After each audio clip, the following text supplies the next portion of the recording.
दोस्तों, दशकों तक अमेरिका की सबसे बड़ी ताकत उसकी अर्थव्यवस्था मानी जाती रही है। दुनिया भर के देश अपने विदेशी मुद्रा भंडार का बड़ा हिस्सा अमेरिकी ट्रेजरी बॉन्ड्स में निवेश करते थे। वजह साफ थी, अमेरिका की सरकार की गारंटी, डॉलर की वैश्विक स्वीकृति और जरूरत पड़ने पर आसानी से पैसा निकाल लेने की सुविधा। यही कारण था कि अमेरिकी ट्रेजरी बॉन्ड्स को दुनिया के सबसे सुरक्षित निवेश विकल्पों में गिना जाता था। लेकिन अब तस्वीर धीरे धीरे बदलती दिखाई दे रही है। हाल ही में सामने आए आंकड़े बताते हैं कि कई बड़े देश अमेरिकी ट्रेजरी बॉन्ड्स में अपनी हिस्सेदारी कम कर रहे हैं। सबसे दिलचस्प बात यह है कि इसमें जापान और चीन जैसे देश भी शामिल है, जो लंबे समय तक अमेरिका के सबसे बड़े निवेशकों में रहे हैं। चीन का उदाहरण देखें तो एक समय उसके पास लगभग 1300 अरब डॉलर से ज्यादा के अमेरिकी ट्रेजरी बॉन्ड्स थे, लेकिन अब यह आंकड़ा घटकर लगभग 650 अरब डॉलर के आसपास पहुंच गया है। यानी चीन ने पिछले कई वर्षों में अपनी होल्डिंग लगभग आधी कर दी है। ये पिछले करीब 18 वर्षों का सबसे निचला स्तर माना जा रहा है। सिर्फ चीन ही नहीं, जापान भी धीरे धीरे अपनी रणनीति बदल रहा है। जापान लंबे समय तक अमेरिकी ट्रेजरी बॉन्ड्स का सबसे बड़ा विदेशी धारक रहा, लेकिन अब वहां भी अमेरिकी बॉन्ड्स की बिक्री बढ़ती दिखाई दे रही है। विश्लेषकों का मानना है कि जापान अपनी घरेलू अर्थव्यवस्था में निवेश बढ़ाने और अपनी मुद्रा येन को मजबूत करने के लिए ये कदम उठा रहा है। अब सवाल उठता है कि आखिर देश अमेरिकी बॉन्ड से दूरी क्यों बना रहे हैं? इसके पीछे सबसे बड़ा कारण अमेरिका का लगातार बढ़ता कर्ज है। पिछले कुछ वर्षों में अमेरिका का सरकारी कर्ज तेजी से बढ़ा है।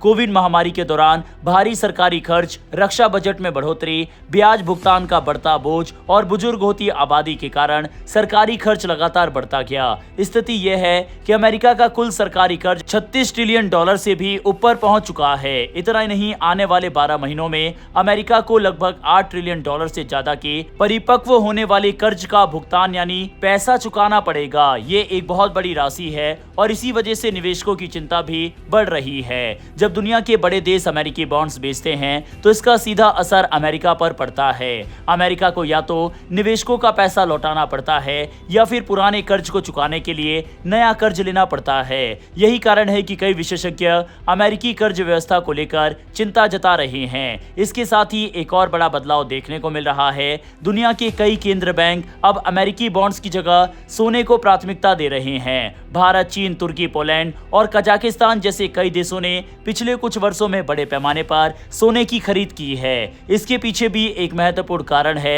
रूस पर लगाए गए प्रतिबंधों और उसके विदेशी मुद्रा भंडार के एक हिस्से को फ्रीज किए जाने के बाद कई देशों को यह एहसास हुआ कि सोना एक ऐसा संसाधन है जिस पर किसी दूसरे देश का नियंत्रण नहीं होता।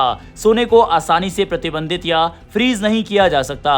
यही वजह है कि कई देशों ने अपने विदेशी मुद्रा भंडार में सोने का हिस्सा बढ़ाना शुरू कर दिया। जब मांग बढ़ी तो सोने की कीमतों में भी तेजी आई। परिणाम यह हुआ कि वैश्विक रिजर्व संपत्तियों में सोने का महत्व लगातार बढ़ने लगा, जबकि अमेरिकी ट्रेजरी बॉन्ड्स का हिस्सा धीरे धीरे कम होता गया।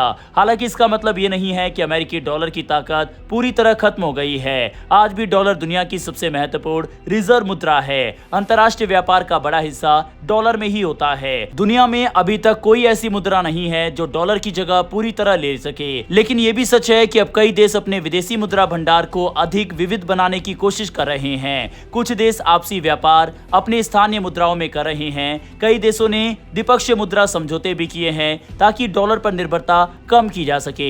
यही वजह है कि आज डी डॉलराइजेशन यानी डॉलर पर निर्भरता घटाने की चर्चा पहले से ज्यादा हो रही है। हालांकि ये प्रक्रिया धीरे धीरे चल रही है और इसमें अभी लंबा समय लग सकता है, लेकिन संकेत जरूर मिल रहे हैं कि दुनिया अब केवल एक ही आर्थिक केंद्र पर निर्भर नहीं रहना चाहती। कुल मिलाकर अमेरिका अभी भी दुनिया की सबसे बड़ी आर्थिक शक्तियों में से एक है, लेकिन बढ़ता कर्ज, बॉन्ड से विदेशी निवेशकों की दूरी और सोने की बढ़ती मांग ऐसे संकेत है जिन्हें नजरअंदाज नहीं किया जा सकता। आने वाले वर्षों में ये देखना दिलचस्प होगा कि क्या अमेरिका अपनी आर्थिक स्थिति को मजबूत बनाए रख पाता है या दुनिया वास्तव में एक नए आर्थिक संतुलन की ओर बढ़ रही है। बहरहाल दोस्तों, अमेरिका के ऊपर मंडराते इस खतरे पर अपनी राय कमेंट बॉक्स में लिखकर बताइएगा। ऐसी ही डेली वीडियो के लिए नीचे दिए गए सब्सक्राइब बटन को प्रेस कर बेल आइकन को जरूर दबा लें। फिर मिलेंगे ऐसी एक नई वीडियो के साथ। धन्यवाद। जय हिंद, जय भारत।